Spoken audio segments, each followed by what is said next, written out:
Yo, what's up, everybody? Welcome to another episode at Biohacks with Dr. D. So today we're going to be talking about epigenetics. What is epigenetics? What? Genetics? What? I don't know what that is. So, guys, for a really, really long time, we've been always told, oh, it's in your genes. You can't do anything about it. Oh, it runs in your family. You can't do anything about it. Oh, you have diabetes. It runs in your family. It runs in your family's refrigerator. So type 2 diabetes, for example, is one thing that could totally be adjusted with lifestyle modifications, and in a huge majority of cases, if not all the cases, can be reversed. But the thing is, if you're going to a doctor or a health person that's telling you, hey, it's in your DNA, it's in your genes, and it can't be reversed, then guess what? You just put a big sticker on your forehead that you're doomed. And that's not the truth, guys, because now with the advent of epigenetics, which epi actually stands for over, right? Comes from Latin, so it means over genetics. So epigenetics, guys, is actually the science of the expression of the genes. I'll say it again. When somebody's like, what's epigenetics? Epigenetics is the science that studies the expression of your genes. Now, check this out. You guys remember in 2002, April 2002, we finally finished calculating the Human Genome Project, so we could understand how many genes are inside a human being. And effectively, we were expecting a lot of genes, 500 million, 1 billion, et cetera, just really, really big numbers. There was a lot of speculation on how many genes a human would have. But here's the thing.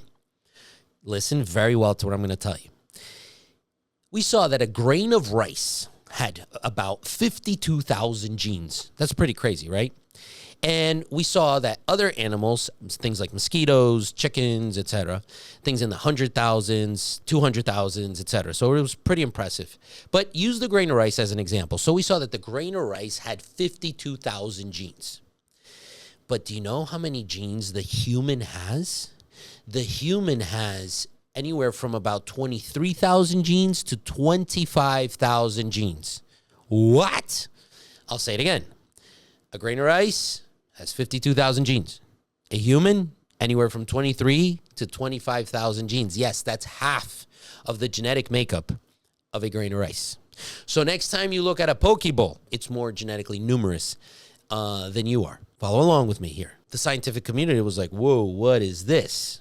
And that's when we had to look back again at something called epigenetics, which was first discovered / coined by a guy by the name of Conrad Hal Waddington in 1942. But the interesting part is it's kind of been around for a really long time. Even Aristotle, guys, 350 before Christ, described the epigenesis of development. So it's a term and it's a science that's been, let's say, in the background of scientists and in the framework of thinking as it relates to the biological sciences for quite some time. When you start looking at epigenetics in the framework of thinking that, wait a minute, we only have half of the genes of a grain of rice, that tells you, or that makes you ask the questions like, wait a minute, where's all this genetic complexity coming from? Who are we? Where's it coming from? And why are we so different? If you stop and you think about it, there has to be another system that's really coding for what is being expressed. And that's where epigenetics came in. Guys, ready? What's epigenetics? The expression of your genes. That's it. It's how your genes are being expressed. A gene can have up to 30,000 different permutations, all this complexity. So it generates a lot of noise. It generates a lot of data, 25,000 genes. Now you start looking at 30,000 different types of permutations per gene. And then now they start interacting with other genes. Now that starts to make sense. Now you start to see how you can be so genetically or epigenetically different than somebody else. So let me give you an example. A queen bee will live anywhere from 3 to 5 years. 3 to 5 years. That's the big bee that if you see down the street, you run. You don't want to mess with that bee. The worker bee, a summer worker bee, lives 4 to 6 weeks. A winter worker bee lives 4 to 6 months. They are genetically the same. What is the only difference is that the queen bee eats royal jelly. The worker bees do not eat royal jelly. And so because of that royal jelly, it allows the queen bee to physically be way bigger and improve its longevity. So it's pretty wild. So with one variable, one thing that's different, and it impacts the bee's life so much. That example right there is epigenetics. And there are so many different things that you can do to enhance your epigenetics. And that's why I came up with a term that we trademarked called epigenetic enhancement therapies. So there are lots of therapies that enhance your epigenome, just the same way as the royal jelly enhances the bee's genome, transforming her effectively into the queen bee, which is pretty wild, where one thing like royal jelly can have such a big impact. And your epigenome, in my point of view, guys, is the piece of data that you have to care for the most. Beyond your blood work, beyond all the studies that you do for your health, your epigenetics is something that's here to stay, and it's something that you need to understand, that it is the future of medicine. I like to tell people, these are the new cryptocurrencies, let's say. This is the blockchain. This is something new, and it's here to stay. Epigenetics really defines the expressions of who you are and how you interact with the planet and your life, and even your thoughts. Your thoughts impact your epigenome. You want to see another example? Epigenetics also explains placebo. So placebo is a very traditional, unique approach to research and studying therapeutics in medicine. And it's been used for quite a long time. And even traditional doctors will agree that placebo is gold standard for research. But how does it really work? Why will somebody take a sugar pill and think they're healed and feel healed and actually feel better? Why will somebody, you could fake that they went into surgery, cover them in blood, etc., wrap their leg or whatever it may be and tell them, hey, we opened you up, we did surgery, you're all good now. And that person, some of them will heal. It's the power of belief. A positive belief in a therapy is called placebo. Where does that work? It works at the level of your DNA and changes your genetic expression, in this case for the better. But there's also nocebo. Nocebo is the opposite of placebo. It's a negative belief that something didn't work out, or something's not going to work out, and also affects your body for the worse. So your belief, it will impact your DNA, will impact the expression of your DNA for the good or for the worse. Guys, I always like to talk about this and bring science and spirituality next to each other, and the power of prayer, aka faith. So when you have belief in faith in something so magnificent that you believe created you and the universe and everything and everyone that you love, and when you deposit your faith in that, your belief in that, your biology literally changes at the motherboard level, at the software level, which is the expression of your DNA. You guys get it? Are you starting to understand how powerful this is? Because this puts your health back in your control. This puts your health out of the hands of the doctors and health professionals that tell you, hey, you're like this because it's in your DNA. You're like this because you were born this way. And it's true, guys. There's about 5% of cases. There's about 5% of cases where people do come to this planet with genetic, let's say, genetic polymorphisms and genetic errors that do cause expression, physical expression of disease. But the other overwhelmingly majority of people that are born normal, the 95% that are born normal and acquire a disease, especially these metabolic diseases, these are all broken systems of epigenetic expression that are under your control. So guys, every time you eat a burger, for example, you're going to awaken certain genes, which we call in medicine acetylate. You're going to acetylate certain genes, or you're going to methylate other genes, which means turn them off. And you want to turn off the genes that are not conducive to good health, and you want to turn on the genes that are conducive to good health. You see what I'm saying? And the thing is, the way this works, epigenetic expression, okay, is just like turning on or turning off a switch, or turning up or turning down the volume. There's degrees to this, right? You could really turn up the volume or you could really turn down the volume.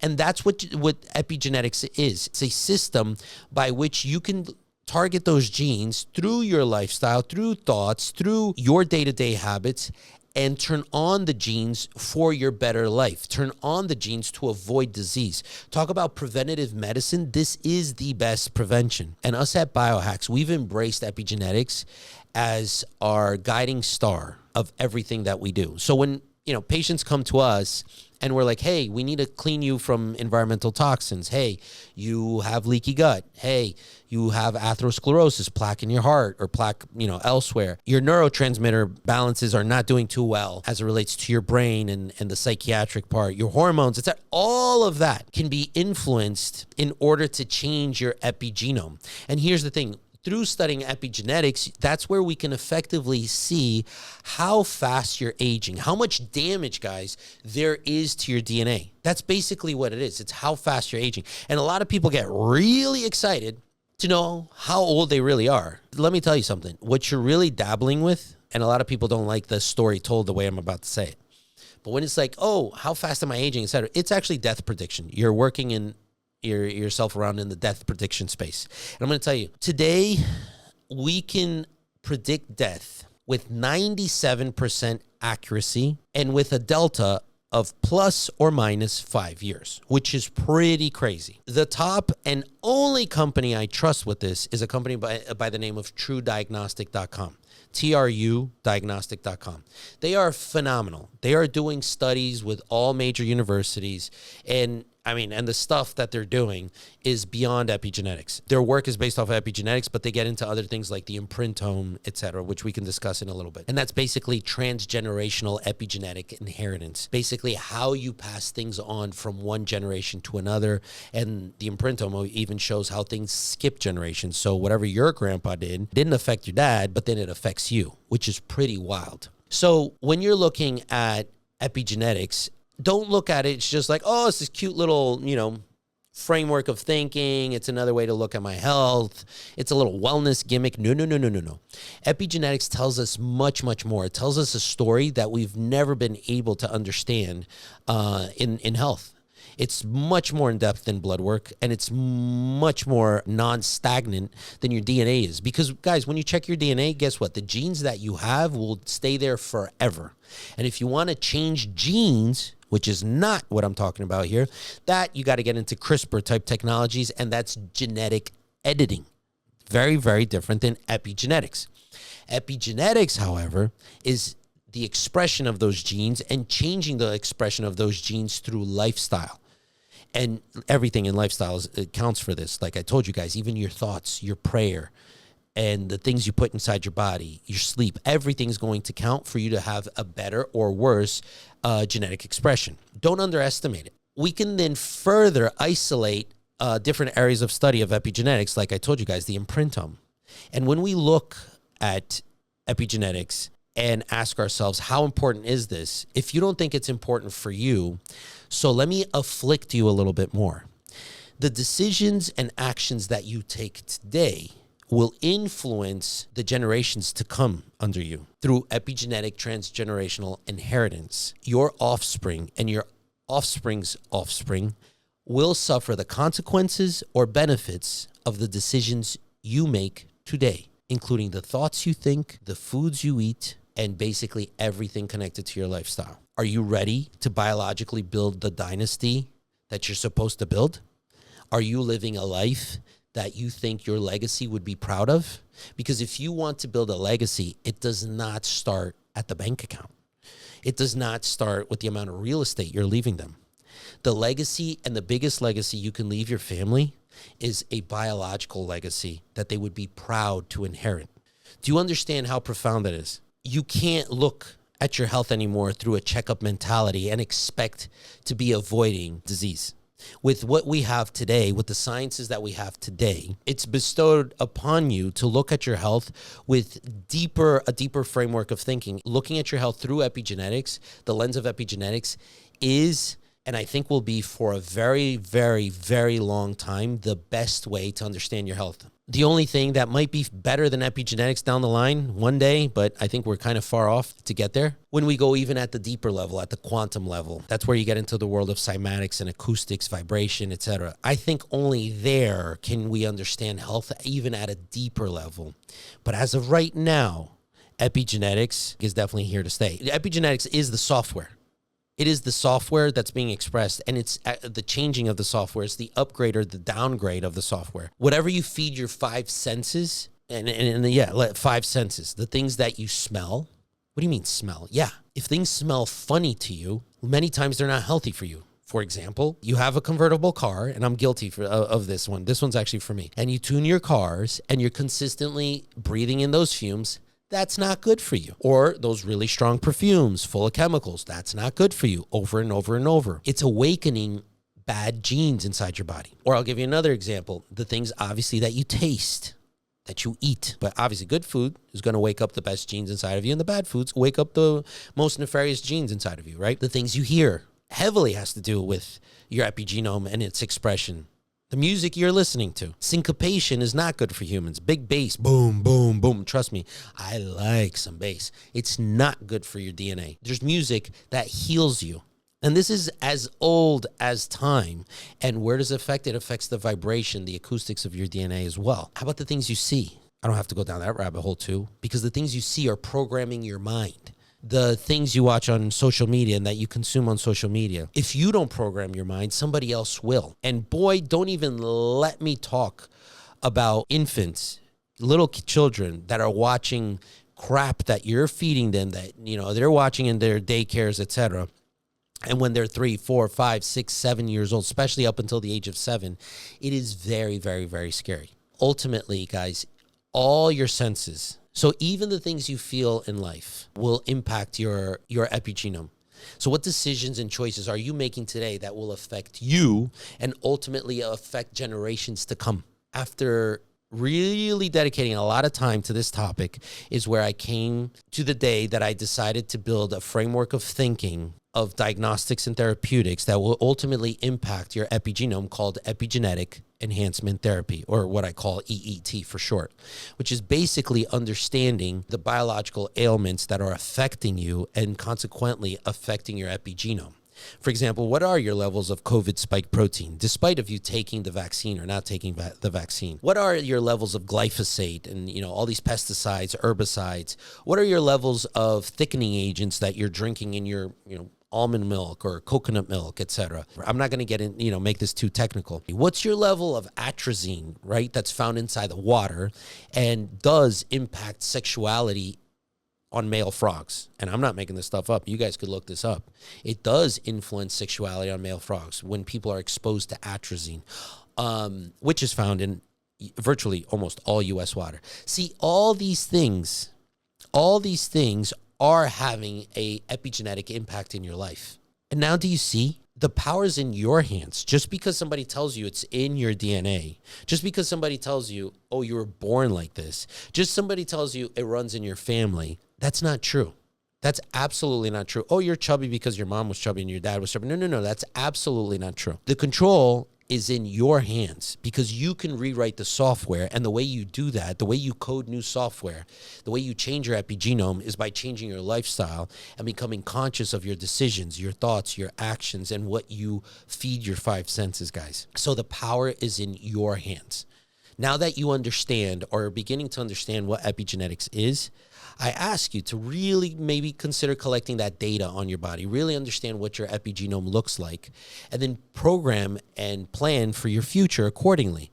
Because if anything, if you don't care about it, you owe it to your current family, because I'm sure your current family, friends, and loved ones want to see you be as healthy as possible. And the future family and the ones you will probably someday never meet down your lineage, they depend on the biological inheritance you're giving them.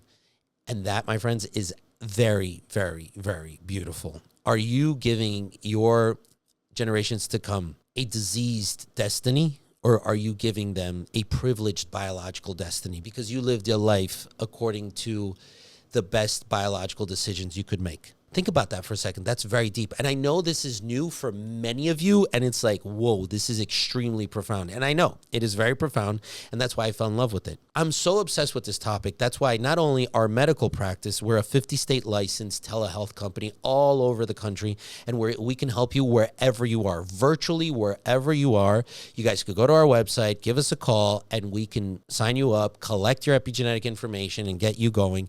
And our team is highly trained by me in epigenetic enhancement therapy. And it is very, very transformative. I'm launching within a week a supplement company that is built off of your epigenome. Guys, we will be making supplements according to your genetic expression, according to how your DNA is being expressed. We'll be able to send to your home a little collection kit where you're going to prick your finger. You're going to collect a few drops of blood, smear it on a little cardboard paper, put it in the mail. The results will come to your app, your Biohax app, where then we will ask you if you would like to go ahead and be given the supplements that we can make for you. We make these supplements in a very special way. People are so tired of consuming pills after pills, and it's hard, and you get this insane pill fatigue, and the last thing you want to do is take more pills. So we created a system by which we put all the supplements made for your epigenome in granules, in about 700 different granules, but tiny, tiny, tiny little granules that go inside a Nespresso-looking pod, like a little Keurig cup.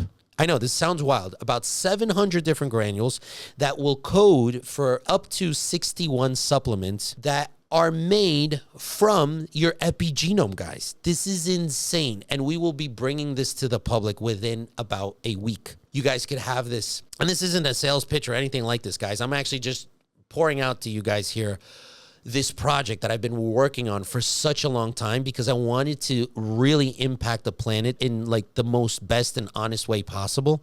And I've been working on this for about 3 years, myself and my partner. And this has never been done before. Where have you ever seen supplements made for somebody's epigenome, for their genetic expression? And these supplements will influence your DNA for the better. And don't believe me, there's a trial called the Cosmos trial. We're able to see where Centrum was able to impact longevity in the cohorts being studied in this Cosmos trial for the better.